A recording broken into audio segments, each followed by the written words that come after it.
तो हेलो दोस्तों, कैसे हो सब लोग? अच्छे हो गए, हम भी आज अच्छे ही है।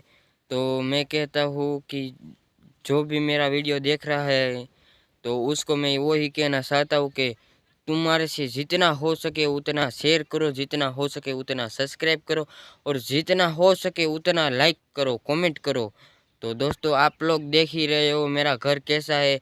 तो मैं वही घर में रहता हूँ। तो मेरी एक ही आशा है कि तुम लोग मुझे सपोर्ट करो और मेरे को नया घर बनाओ और उसमें रहूँ। तो आप लोग देख सकते हो मेरा घर कैसा है और खेत के बीच में मेरा घर है। तो आप लोग देख ही सकते हो, हम तुमको दिखा देते हैं। तो देखो सब, हमारा ये सामान कैसे पड़ा है सब। तो मैं इतनी आशा करता हूँ तुम मुझे हिंदी नहीं आती, लेकिन मैं पहली बार हिंदी में ब्लॉग बना रहा हूँ। इसलिए मैं आपको ये कहना चाहता हूँ कि दोस्तों, तुमसे जितना हो सके उतना सपोर्ट करो और हमारा वीडियो बहुत आगे ले चलो।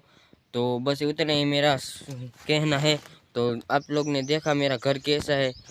तो मैं वही कहना चाहता हूँ कि मैं एक बड़ा वाला घर बनाऊँ और उसमें रहूँ और ज़िंदगी मेरी अच्छी जीऊँ।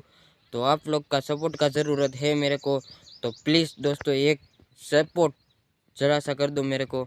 तो प्लीज़ दोस्तों, सपोर्ट कीजिए।